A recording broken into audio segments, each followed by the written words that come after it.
Thank you.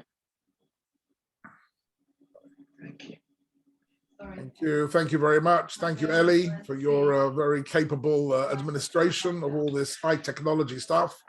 Who would have thought, Ellie, that you and me, we'd be doing high technology together? We'd be working together, technological issues. Certainly no one would have suspected me of being involved in that, that's for sure. Good morning, everyone. Nice to see you all. We're learning together major themes from Sefer Bereshis. And one of the general, I would say, overwhelming themes of Sefer Bereshis is the Torah goes out of its way to describe to us in detail a whole series of disasters, spiritual and moral disasters, right? And clearly the Torah wants us, through studying these disasters, to become aware of human weaknesses, aware of pitfalls, aware of difficulties. But it's very interesting that that's the way the Torah begins, and really throughout, I would say, the opening, certainly the opening dozen chapters of Bereshis, we have one disaster after another. There are several reasons for this in terms of the whole of Sefer Bereshis. I just want to give a general big picture observation for a moment. I think part of the reason is to highlight the achievement of Avram, Yitzchak, and Yaakov. In other words, once we get to the story of Avram Avinu in Parshas Lech Lecha, right?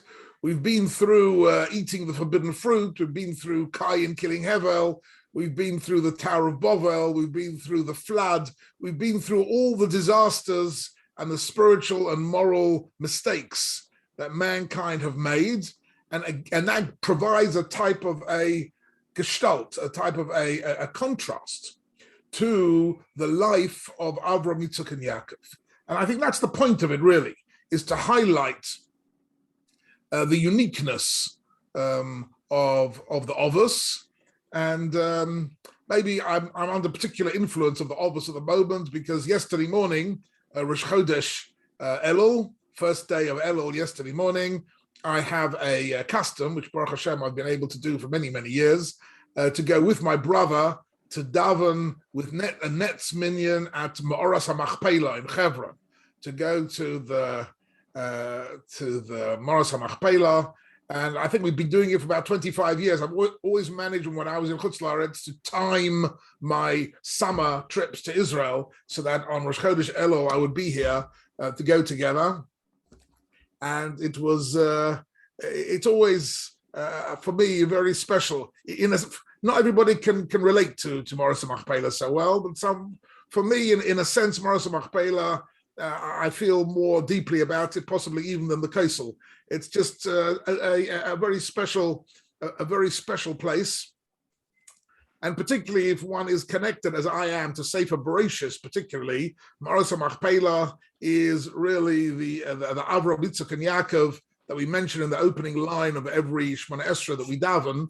And that's our credentials, really. When we stand before the Rebbeinu Shalom, we are B'nai Avram, Yitzchak, and Yaakov. We ask HaKadosh Baruch Hu, Zecher Chastei Avos, to remember the greatness of the Avos, and that, in a sense, is our claim to being part of Klal Yisrael.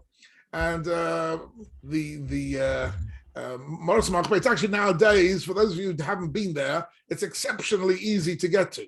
You simply drive down the road which leads to Efrat, and you keep going on Kvish Shishim until you reach Kiryat Arba. Kiryat Arba, it says turn right into Kiryat Arba. And I think it's really the first traffic light really on that road. You turn right into Kiryat Arba, go through Kiryat Arba, come out the other end. It's all signposted, and you arrive at Ma'oras HaMachpelah. Yesterday morning, we were about 200 men. I think there was one woman behind the Chitza, and about 50 soldiers, some of whom also actually davened in Shachris, as a matter of fact.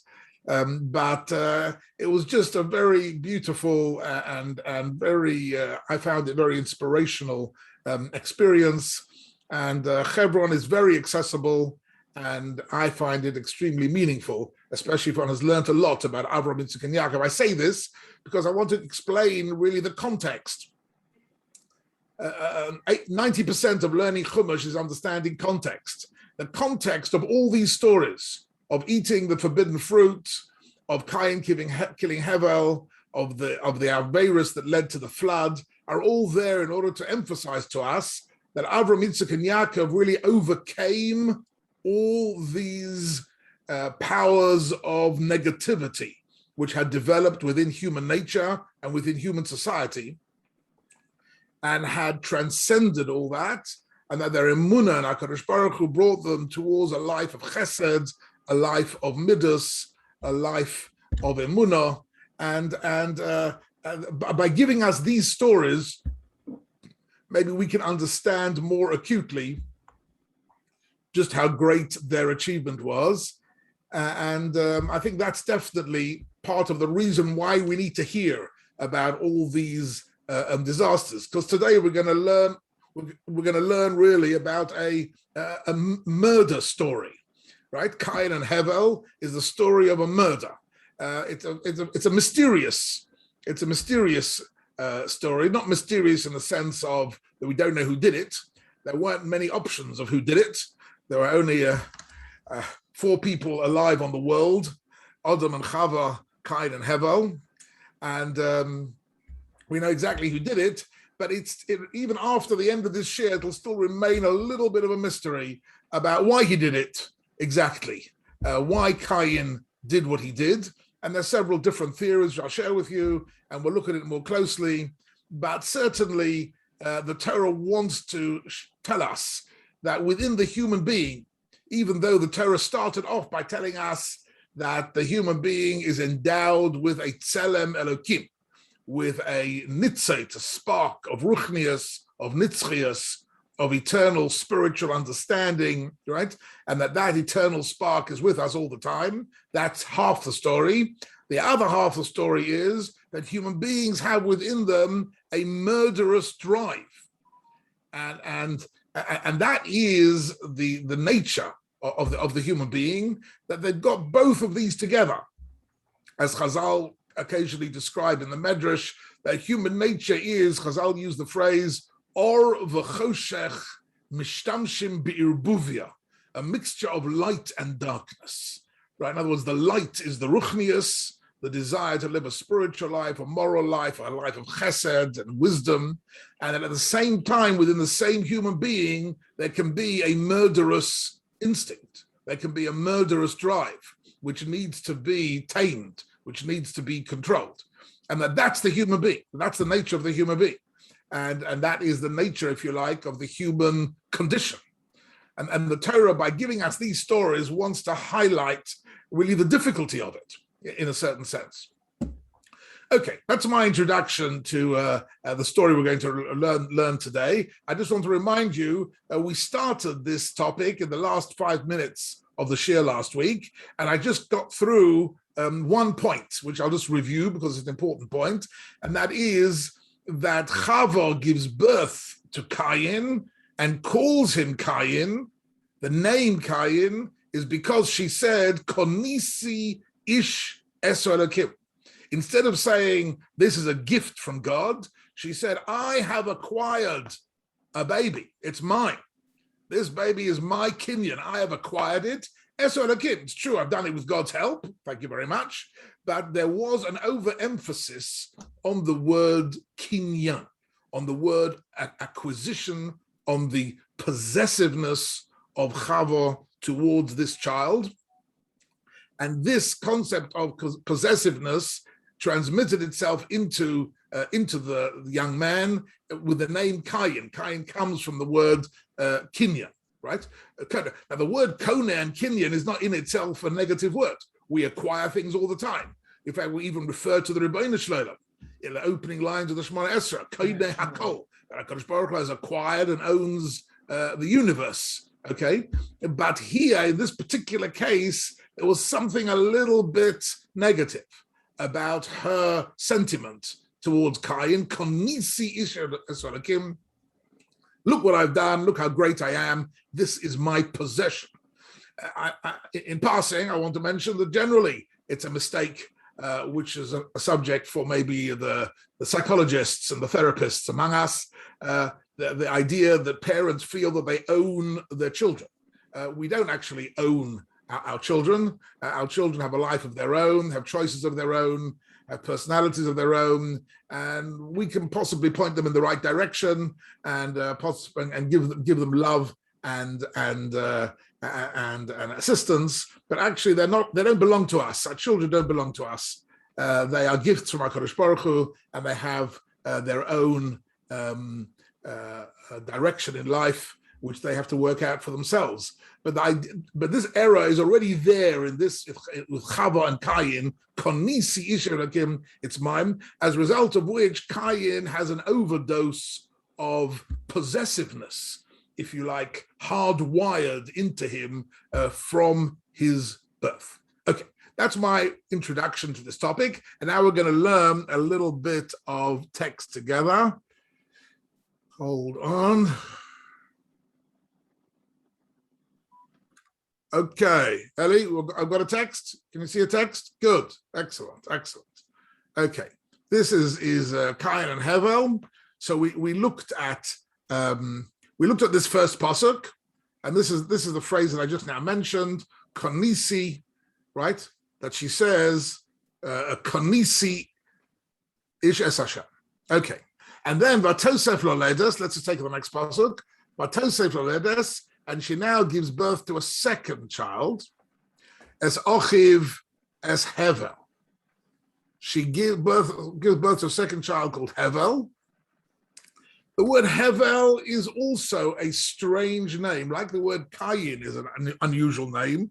The word Hevel is also not the sort of name you're likely to give to your child, right? Hevel means futility, things that are futile, that are of no real purpose and no meaning at all.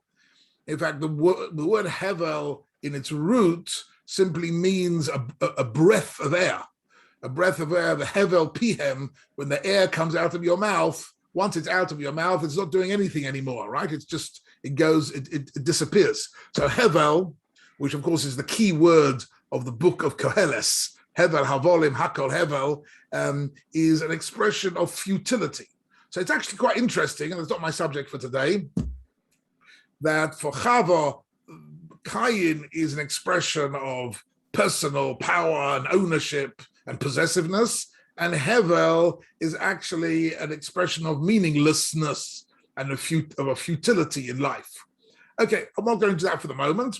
What's interesting here is the next piece I'd like to have a look at, that the Torah tells us about these two men, that as they grew up, that Hevel became a royet son, he became a shepherd, and Cain became a worker, an agriculturalist, right? And this is, of course, describes ancient mankind all the way through pretty much until the industrial age, until the last few centuries, that throughout history, mankind have really earned their livelihood either through tending cattle and sheep and animals, or through working the land, right?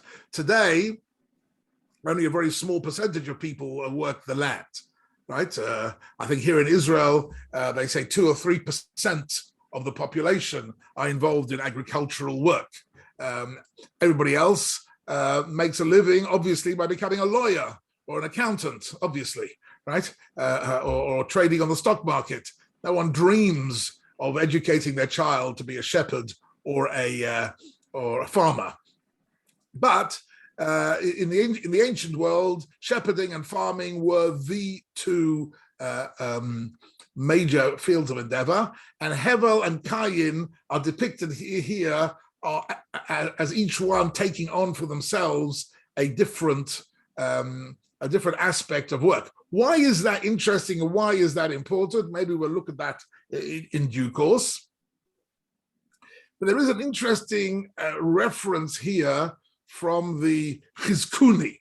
Chizkuni is a perush I don't often bring, but he was one of the Balei Atosfos in France in the 13th century, the time of the Talmidim of Rashi and the Tosfos, and he's got a very interesting line here. Okay, maybe I'll do one more pasuk before we go to the Chizkuni. What happens here is, let's get into this. Vahi miketz yomim, and it was after a certain amount of time. We don't know how long, but obviously we're talking about the children have grown up, they've become adults, they've become committed to each of their way of life. Vayovei kayin mipriho adama mincha lashem. Kayin brings a mincha, a gift offering from the priho adama, from the fruits of the soil. Why does he bring from the fruits of the soil? Because that's his job. That's what he works. That's what he's working with. He's an agriculturalist. He's bringing. As first of all, it's interesting to note that this is the first time we have in the Chumash a reference to a korban, to the idea of bringing a gift. We don't actually have in the text of the Chumash anywhere that Adam and Chava brought a korban of any sort, brought a sacrifice of any sort. We're also not told how did he do this sacrifice? What did he do with it? How did he give it? But certainly the point here is that and the word mincha is actually an interesting word, which means literally just a gift. It's used in modern Hebrew as simply it means a gift, that one person gives somebody else a gift. And indeed, when Yaakov meets Esau at the beginning of Vayishlach, he speaks about sending gifts to his brother, and he calls them a mincha le'esav ochi. It's a mincha, but it's a mincha means a gift designed to find favor in the eyes of the recipient.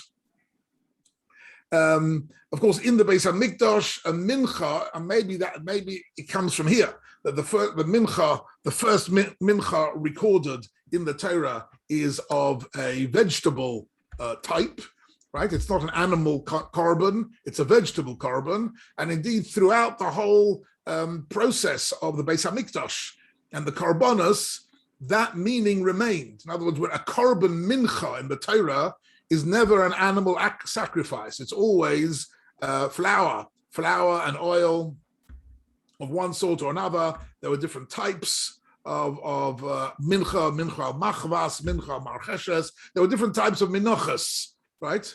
And we say in Musaf, right? Yesterday, every time we speak about karbanos, we speak about minchaseyim v'niskayim kimeduba. In other words, many karbanos carried with them, in addition to the animal sacrifice, a vegetable sacrifice, which was a mincha. So the first mincha is a vegetable sacrifice. I'll just add here as a footnote, there is a little bit of a mystery here, why it is that the afternoon tefillah is called mincha. Why would that be mincha any more than the morning or the evening prayers are called mincha? There's no real, if mincha means a sacrifice to God, and particularly of this sort, what's that got to do with the afternoon tefillah more than any other tefillahs? And this is a little bit of a mystery, a subject maybe for a separate shir, but I'm just referring it to here because this word appears here for the first time, and it's a crucial moment. So this pasuk is not saying, on the face of it, is not saying anything negative about Cain, not saying anything negative. On the contrary, he is innovating a spiritual form of the worship of God, and he's bringing some, we don't know what, nondescript and a vegetable sacrifice to HaKadosh Baruch Hu. Let's move on here for a minute. And what happens is, the next pasuk is, the next pasuk is that the Hevel Hevi Gamhu, and Hevel also brought a sacrifice, and he of course is bringing an animal sacrifice, right? Because his field is tending the animals. He's a shepherd. And what does he bring? He brings mibchoros tsono umechelveya. The Torah goes out of its way to add 2 words to the korban of Hevel, and by doing so, we immediately see what was the problem with Cain's mincha.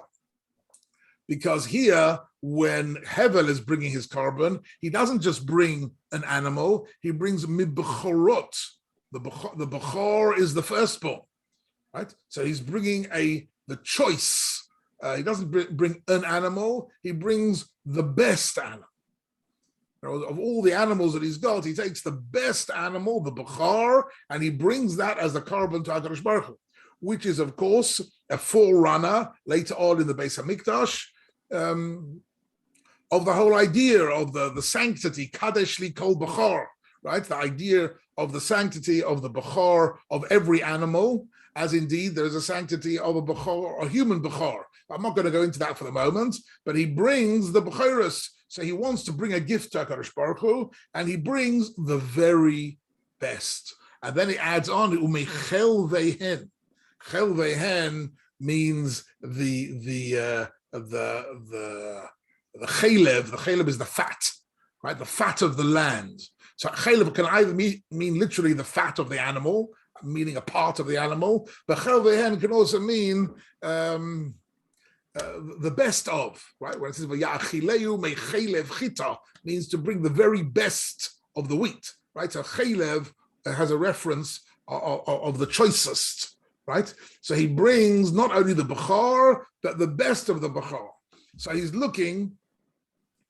Now, just if we think about it for a minute, I think we could agree that neither Cain nor Hevel had a shortage of resources. If they're looking for what to bring to HaKadosh Baruch Hu, they weren't actually short of things. But Hevel brings the very best. And now we go back to what Cain did. So Cain here, it says that all Cain took was mipri o adamo. He took from the fruit. In other words, from the produce. The implication is something little, something unimportant, right? So straight away we can see in this whole mini episode that when they both are dedicated to HaKadosh Baruch Hu, they're both believers in God, they both want to serve God, they both want to thank God for life, for prosperity, for protection, whatever it is they want to thank HaKadosh Baruch Hu for. They want to connect to HaKadosh Baruch Hu.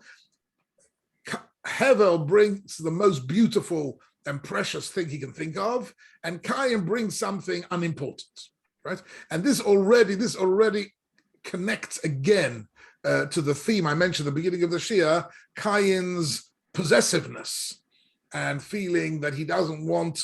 People who are very possessive have got a lot of difficulty giving away anything, even if giving it away would be very good for them.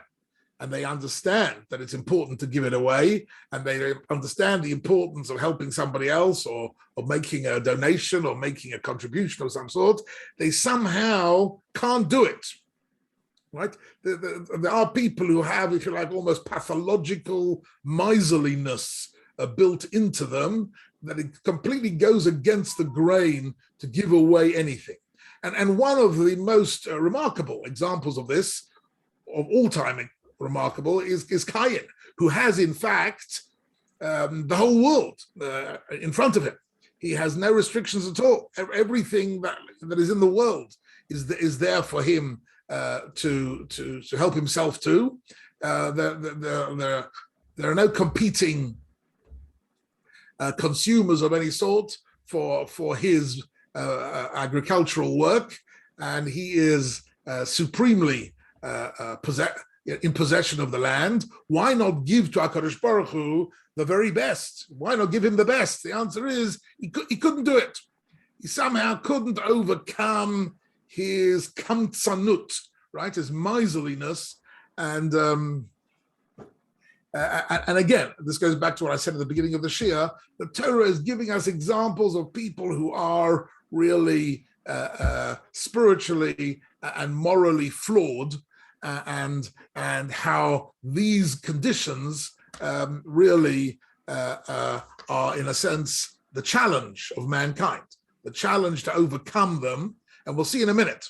Okay, so here he is, he's grappling, but it's interesting to note that he does want to give something as a gift to God.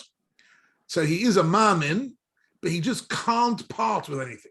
So I want to show you two very interesting points here in the Rishonim. First of all, the Ramban. So the Ramban wants to make a general point about korbanos, about sacrifices. Have a look at this. That's the pasuk. These men, right, when the Ramban says ha'anoshim ha'ele, is referring to Cain and Hevel. Hevinu, they understood. What did they understand? Soid godol meha korbanos v'haminachas. They understood the soid, the deep hidden meaning of sacrifices. I just want to mention in passing that he uses the word soid, samach vov dalad, which means that it's not immediately obvious to us what korbanos are about. And indeed, I would say for the last 1,000 years, maybe longer than that, this sentiment has been expressed by lots of Meforshim and Gedolei Yisrael, etc., that we accept that at the time of the Beis HaMikdash, the sacrificial services of the Kohanim and the Levim in the Beis HaMikdash was at the heart of the spiritual life of the Jewish people. But for us, it's very, very hard to understand, if we can understand at all, what is special about korbanos? What is special about sacrifices? Why would anybody want to sacrifice? And even if we understand it conceptually, my guess is, if I'm sort of taking in all the participants of this shir, my guess is that we would have great difficulty if we were in the presence of an animal being slaughtered and chopped up into pieces and skinned, and the animal then being put on the mizbeach and burnt, and we would have a great difficulty finding any spiritual meaning in a chopped up dead animal, sprinkling the blood and burning the flesh. It is for us, we might be able to, some people would be repelled by it, but even if we're not repelled, I'm not actually talking about that. I'm talking about the fact that to find in that something immensely spiritual, something of great spiritual value, that, says the Ramban, is a soid. It's something hidden from us. It's a secret. We don't understand, but clearly that's the case. Clearly is the case that in the ancient world, these korbanos that we speak about all the time, right? Every time we daven, particularly Shabbos and Yom Tov, right? Particularly Shabbos and Yom Tov, we don't even think what we're saying. What are we saying? We're speaking about two little lambs that are slaughtered, and the blood is sprinkled, and they're chopped up into pieces, and the bits are burnt, the flesh is burnt on the altar. And that was the way to celebrate Shabbos. And we can't connect to that. We don't understand it. We don't understand why that is an avenue for connecting to Ruchnius, to HaKadosh Baruch. Nevertheless, we take it as an element, it's a fact. When we're studying the Chumash, we have to accept certain things on trust. We trust that the Kohanim particularly understood this side, this secret, even though we don't, right? What's interesting is, some of you might have heard this at some point along the line, that by the time you get to Sefer Vayikra, so the book of Vayikra is really the book of the Chumash, which deals mainly with korbanos, even though, of course, they're found in lots of places. But Vayikra starts with the Olah, the Shlamim, the Chatos, and the Osham. All these were different types of sacrifices. And there, famously, the Rambam writes in his Moreh Nevuchim, he tries to give, as he does in the whole book, rational explanations for mitzvahs. And it's hard when it comes to korbanos. And he comes up with this explanation, which everybody else drives everybody crazy. Right? He says that really, a lot of these korbanos in the Torah were really designed to re-educate the Jewish people away from avodah zarah. In other words, it's only because the pagan world brought pagan offerings, that the Torah gives us something similar in order to use it for Avodas Hashem. And that's the Rambam's attempt at a rationalization. But the truth is, it's one of the Rambam's explanations which causes much more problems than it solves. Sometimes people give an answer to a question, and the answer is much more problematic than the original question was. And this is one of those cases, right? Because clearly the korbanos were not just a way of, if you like, giving people an expression of that era, but actually they were at the center of Jewish life, and we daven every day. We daven every day. That we want to go back to Yerushalayim, but what are we going to do there? That we're going to restore our messianic vision.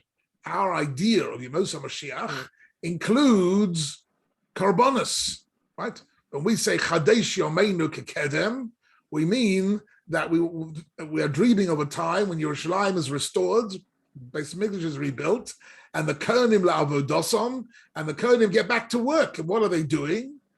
Animal sacrifices.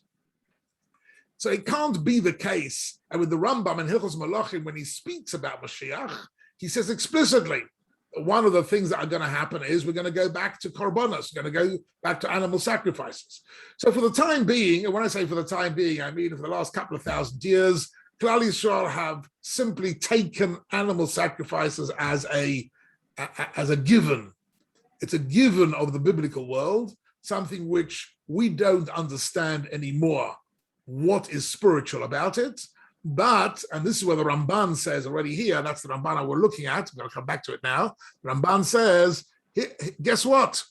The first people who, in the Torah, clearly understood, he says, Hevinu, ho'anoshim ho'eleh, sod godol mikorbanos u'minochas. They were the first people to understand fully the sod, the secret of the great power of korbanos. And then we find later on, Noach, and also later on when Noach comes out of the ark, the first thing he does is he brings korbanos, he brings animal sacrifices to serve God. And the Ramban is aware of the fact that we don't find Adam and Chava bringing a carbon. So he says here, but in the Medrash we do. Rabbi Seinu Omru, the Rachaz Gemara in Avodah Zarah says, Shigam Adam Orishan, Hikriv Shor Par. And that even Adam Orishan brought a carbon. So I'll call upon him, what he's saying is the Ramban, and this is one of the reasons why I like learning Sefer Bereshis, that in Sefer Bereshis is the Sheresh, is the beginning of all the important themes throughout the Tanakh. And here's one of them. The idea of animal sacrifices, which accompanies us all the way through the Tanakh and all the way through our understanding of the whole biblical era. Korbanos were at the heart of Jewish activities. And where does it start? It starts here in Bereshit chapter 4 with Cain and Hevel. They bring the korbanos, and the Ramban adds Adam Arishan midrashically. We're told that Adam Arishan also brought a korban, although there's no indication of that at all. And look what he writes at the end. Here the Ramban is making a swipe, if you like, at the Rambam. Here the Ramban, who was the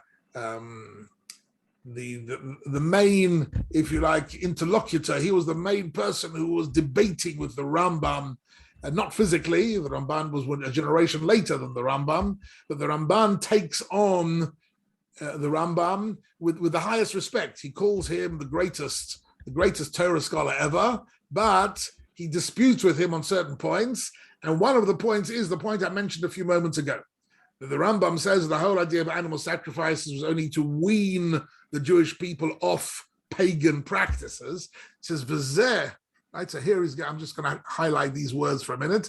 V'zeh, he says, Yachsoim pi hamavhilim. And this should shut the mouth of those people who say things which are mavhil. What does mavhil mean in Hebrew? Mavhil, any offers on the word mavhil? If you say about somebody in modern Hebrew, it's mavhil. Mavhil, you mean it's what's a good translation, ladies and gentlemen? Any idea about what mavhil means? Mavhil means shocking. It's crazy, right? The mavhil. It's behala is a shock. Mavhil means somebody's sent into the greatest shock. He says there are people who are mavhilim, who say shocking things about what? The tam hakarbonos, in explaining the reasons for karbonos. And this is a hidden reference to Maimonides, to the Rambam, who the Ramban says has committed this offense of saying shocking things about the karbonos. Now, the Rambam implies, rationally speaking, that the karbonos have no innate meaning. It's just a way of, in other words, it was impossible for the Jewish people to go out of a pagan world completely into a world in which there were no animal sacrifices at all. So the Torah gave them a limited amount of animal sacrifices as a sort of a concession to a human weakness. So he says, no, it's not a karbonos, are not a concession. Look at this. Cain and Hevel want to find favor in the eyes of God, and they understood Soid HaKarbonos. And it says the Ramban, V'oid ermos bo ika gadol b'ritzon HaKadosh Baruch Hu, ayin vayikra, chapter 1. And basically, this is the way of the Ramban of saying, stay tuned to my commentary on the Torah, and when it comes to Vayikra, I'll speak more about the inner secret of the karbonos. But I go upon in one of the things we have here, a hidden theme in Bereshis, is karbonos, that they existed from the very, very beginning, and they were the right thing to do. Right? The problem here wasn't that they brought karbonos. The problem was that Cain and Hevel had a different approach to the way in which they served God. They had a different approach. Hevel is bringing the choicest gift he can possibly find to give to HaKadosh Baruch Hu, the Bechor, right? And this is reminiscent of what later on becomes, if you like, the Bikurim, the first fruits, right? The very first fruits of the choicest fruits. And Hevel and Cain, who brings Miprihu Adama, he brings something of little value. He just brings a token gift, and by doing so, he shows that he's not able to overcome his possessiveness. But now I want to show you something very fascinating in the Chizkuni. Okay, so here's the Chizkuni. In many of the Chumoshim that you've got on the shelf at home, you will find, in addition to Rashi and the Ramban and the Sforno and the Ibn Ezra, you'll find the Chizkuni. The Chizkuni is a not often mentioned Perush, but he sometimes comes up with very interesting things. And he is one of the early commentaries who had some access to Kabbalistic material, right? It seems that Rashi had no access to it. It seems that the Ramban did have some access, but Rashi in the Ibn Ezra had no access to Kabbalistic material for various reasons, but the Chizkuni did have a little. Anyhow, but let's have a look here, what he says. I want to read this with you because there's a very interesting point here. By Yovei Kain Repriha Adama, says the Chizkuni, Mi Moisa Ma'achola. Moisa Ma'achola. What? Do you know what that means? Moisa Ma'achola. So what does it mean? Mipriha Adama. Moisa Ma'achola means the leftovers of his meal. In other words, Cain had a meal, and he was full, and there was some food left over, and from the leftovers, he made a gift to HaKadosh Baruch Hu. He made a korban out of the leftovers, right? K'dichsiv, the pasuk says, "Vahi miketz yomim v'yova kain lachazman." Kan pirish Rashi, so he says, the Chizkuni says, we read in Rashi that he quotes the Chazal, Zera Pishton Hevi, that he brought Zera Pishton, flax, linseeds, very tiny seeds of the plant from which the flax thread originates, and that is Pishton, right? Zera Pishton Hevi, which is the smallest, cheapest, and least significant item thinkable. Ulafikach, and therefore, says the Chizkuni, that follows the next piece of the Chumash we haven't read yet. El Minchoso Lo Shah, HaKadosh Baruch Hu did not accept his korban because he had given something worthless. Because he had given just his leftovers. I mean,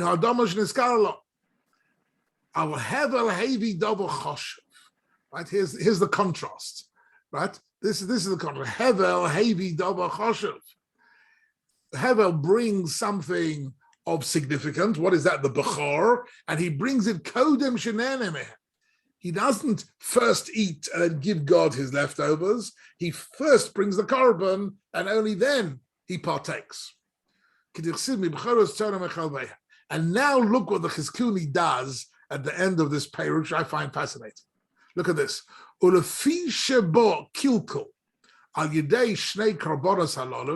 Because a disaster came out from these two korbanos. What was the disaster? Right? That Cain murders Hevel. Look at this. His hiram HaKadosh Baruch Hu shlo yischabru tzemer upishtim yachdav. What do you think about this? Chizkuni pulls a rabbit out of the hat, and he says, this is at some level, and the truth is, he's citing Kabbalistic sources in the Zohar without mentioning them. This is the very beginnings of shatness, of tzemer upishtim. That Hevel is bringing sheep, right, which is wool, and Cain is bringing the least significant item he's got, which Rashi says is Zera Pishtam. So it's the wool and linen together. Guess what, says the Chizkuni? The wool and linen together is Cain and Hevel. That's what it is. The wool and linen is Cain and Hevel. Okay, what do you think about that, ladies? Out of the blue, like that's what this is one of the magic things about Sefer Bereshis. You have in Sefer Bereshis these sort of hidden little gems that all sorts of themes that are going to emerge later on in Jewish life and in Tariq mitzvahs have got very curious beginnings.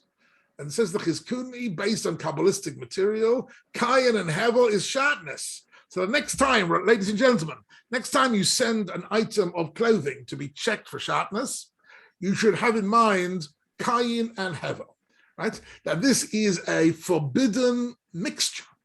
That in some way, the mixture of Cain and Hevel is a mixture of two human beings who are incompatible with each other.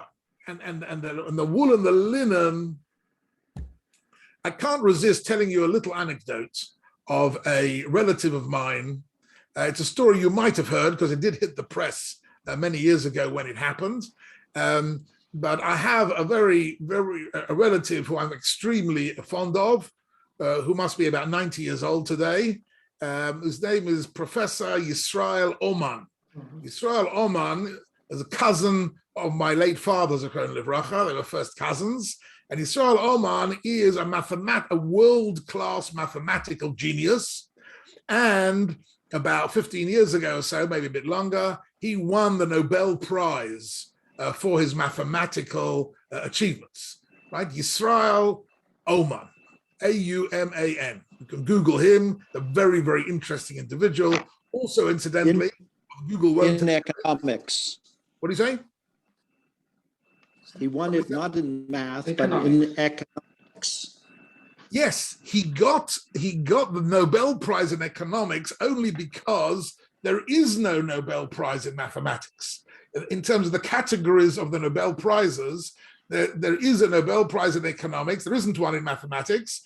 So when they wanted to give him the Nobel Prize, they cited the contribution that his game theory mathematics had made to economics. And indeed, I remember after he received the Nobel Prize, he was interviewed, and the interviewer said, "What do you think about our current economic situation?" Here's the man who just got the Nobel Prize in economics. And he says, "I don't know the first thing about economics. I don't understand economics at all. He's just got the Nobel Prize in economics, you understand? He says, I'm a mathematician. Anyhow, it doesn't matter. Sometimes the categories of the Nobel Prizes are a little bit mysterious. I call upon him, he got the Nobel Prize in economics for his mathematical innovations. I remember once he showed me his PhD. My cousin Johnny showed me his PhD, which he had done in MIT in Boston, and in his whole PhD was only about 15 pages long, and there wasn't a single English word in it. It was just mathematical notations, numbers and signs, and mathematics from beginning to end. And he had simply solved a mathematical problem which people hadn't solved previously, and that was his PhD. And it's a different world, ladies and gentlemen. Mathematics at this level is a different world, and it's quite perplexing to mere mortals such as myself. I'll call upon him. What's all this got to do with what we're talking about? It came to the Nobel Prize ceremony. So he had to go to, is it Norway or Sweden? I've forgotten exactly which one it is. It's Norway. Norway? Yeah, I think so. Norway, yeah. So he went, anyhow, so he had to go there, and it was a whole very big official, official event. So he sends an email to the director of the Nobel Prize event telling him, would you please send me by courier the coat that I have to wear. Everybody, each one of the prize winners has to wear a coat, and it's provided by the Nobel Prize people, and you have to wear it for the evening. Everybody has to be dressed the same. So he says, please send me the coat. I need to have it checked. So the guy sends him back an email. He says, checked for what? What do you want to check it for? So he says, I need to send him back an email. I need to have it checked. I need to have it checked for whether it contains wool and linen. Okay?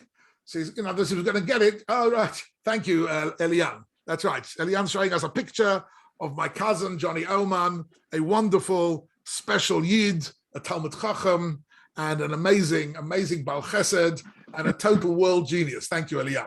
And a member of Beit Knesset Hanassi until a few years ago. A regular misspell at Beit Knesset Hanassi. Really? Okay. So in that case, you've all got a special connection to him. A regular misspell at Beit Knesset Hanassi. Exactly right. He used to live in Rehov Ben Maimon, which is just around the corner. Exactly right. Anyhow, so the fellow from the non-Jewish organizer of the Nobel event says to him, I don't understand this. No one's ever asked me before to have it checked. What's wrong if it's got wool and linen in it? Anyhow, that was back and forth. At a certain point, he says, you must explain to me. He says, what's wrong with wool and linen? So my cousin Johnny writes him back an email saying, look, I have not the faintest idea why wool and linen combined is no good. I don't understand that at all. But this is the pasuk in the Torah, and he gives him a verse, right? See Leviticus chapter this, that, and the other, right? But one thing I can tell you, he says, if you don't send me this coat, I'm not coming, right? I can't explain why wool and linen together is no good. Maybe he didn't know this chizkuni, or maybe he didn't want to bother getting into a Kayin and Hevel discussion with the director, the chief executive of the Nobel Prizes. One way I don't know exactly. I called upon him, so that's what he said.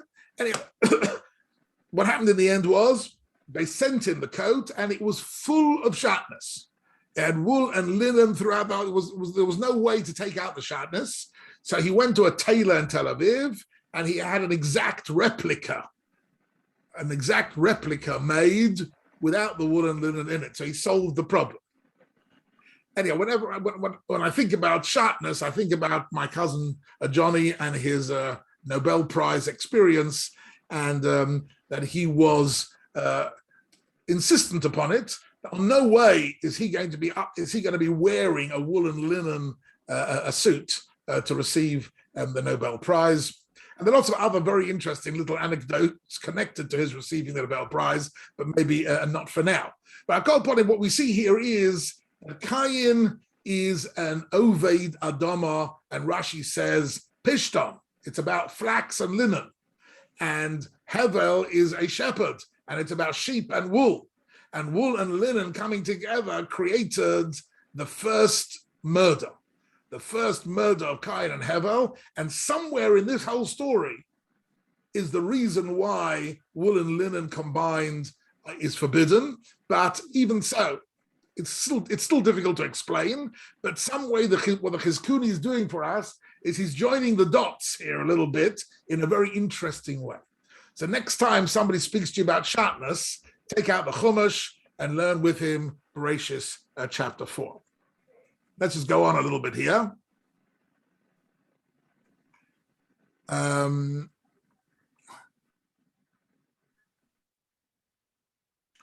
Okay, I'd like to just do the last few minutes, something interesting from the Kli Yakar. Right? The Kli Yakar is writing about 400 years ago in Prague. He was a Talmid of the Maharal of Prague, and himself a famous Rav, Rabbi Ephraim Lunchitz. So he says he's buried right next to the Maharal. That's right. And if you go to Prague, quite right, thank you. If you go to Prague and you go to the kever of the Maharal of Prague, as many people do, if you're not a Kohen, you will notice that next to, in the burial ground next to the Maharal, is Harav Ephraim Lunchitz, who wrote this commentary called the Kli Yakar on the Torah, which is indeed a very beautiful commentary, mainly using midrashic material. And here's one such occasion. And here he's helping us to drill down a little bit deeper into Cain and Hevel. And let's have a look at this. Let's have a look at the Medrash, he says, in Bereshis Rabbah, Ha'omer she'Cain lokach lechelko karkaos, the Hevel lokach metaltel. So the Medrash says that Cain and Hevel, they divided up the world. Cain said, I want to have as my property, I want real estate. I want to be in charge of real estate. And Hevel said, I don't want a property. I want metaltalin. Metaltalin literally means things which one can carry, things that one can take, things that one can move. So it's a question of movables against immovables, okay? So, and that's how they divided up the world. And the metaltalin, the pshat here is, the metaltalin in that time in history, they didn't have so much gold and silver and diamonds, but they had sheep and cattle. Those were the metaltalin, okay? But the Kli Yakar learns this medrash a little bit deeper. Horu b'zeh mashahoyo b'libon. That Chazal here are referring not actually to a division of the estate, but what was going on in their heart. B'chalukas schar ha'olam hazeh v'ha'olam haba.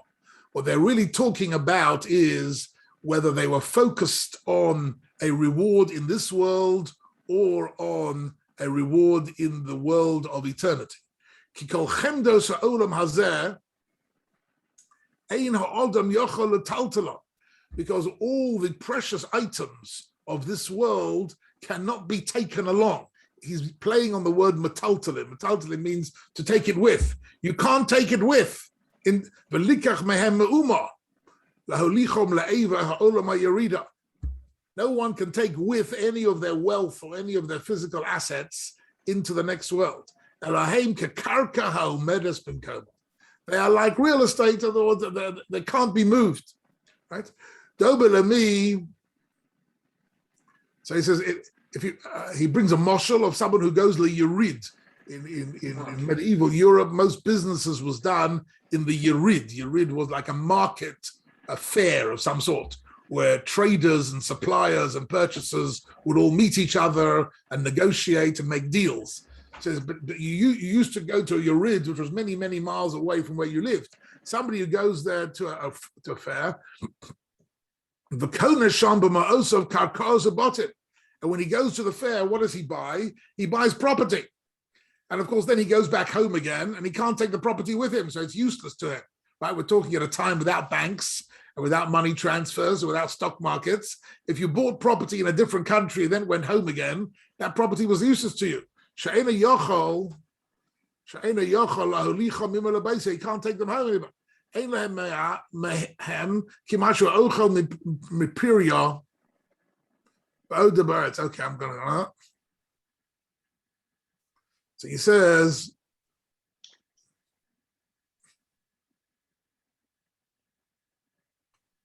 So what he wants to do is he wants to use this medrash to try to depict Cain and Hevel as two types who were one focused on Olam Hazeh and one focused on Olam Haba. And the idea of metaltalin is that to focus on things that you can take with you into the next world, meaning mitzvahs and spiritual and moral life. That is something you take with you, and physical assets you leave behind. So this was really, so he says, Cain represents for us people who are in love with kinyone hazman, wealth which is only valuable during this world. The Hevel who are mahavil called kinyone hazman. So here we get for the first time a perush on the name Hevel. That Hevel is somebody who looks at physical wealth and physical assets, and he calls them Hevel. He calls them something of only transient value, something of no real ultimate purpose. The idea of being able to say about this worldly pleasures and this worldly wealth, that ultimately this is Hevel, that was the man Hevel. And that's why he's called Hevel, not because that he led a meaningless life, quite the contrary. He led a life where he knew exactly what was important in the eyes of HaKadosh Baruch Hu and what had an eternal importance. And he looked at physical belongings as items of Hevel. And that's what he says here. I think it's the first time anybody's ever attempted to explain why the man is called Hevel. The Hevel who are mavhil as kinyane azman, ki mosa havolim heima. The real metaltalin are things you take with you into the next world, not things that you can take with you in your pocket, but things you can take with you.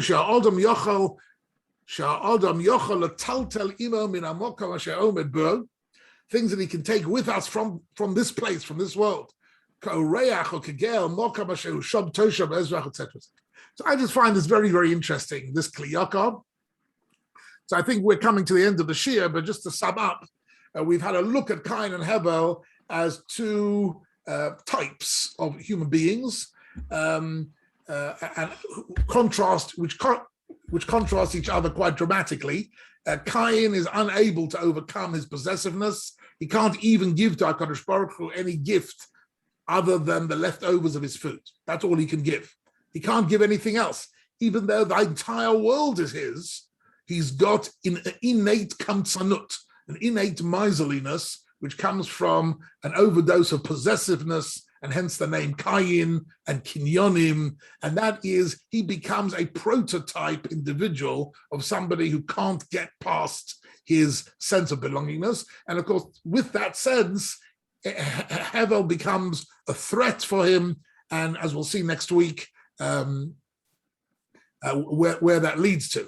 At the same time, we've looked at the Chizkuni and we've learned a little about sharpness, and we've looked at the Kliyakar, and he's told us that the name Hevel is actually a positive human perspective, to be able to look at this worldly wealth and covered and titles and assets, and to understand that they are in fact Hevel Havolim, meaning what? They only have transient value. They don't have ultimate value. And that Hevel was somebody who focused on the ultimate value, and therefore when he came to give a gift to HaKadosh Baruch Hu, he gave me b'choros tzono mechel vehem. He only brought the bikur, he brought the very, very best, because he understood that actually by giving it as a gift to HaKadosh Baruch Hu, as a carbon, he was able to transform the chol into kodesh. He was able to make something hektish, and that was a great achievement. Okay, Rabbi said that's it for today. Introduction to Cain and Hevel, a fascinating event.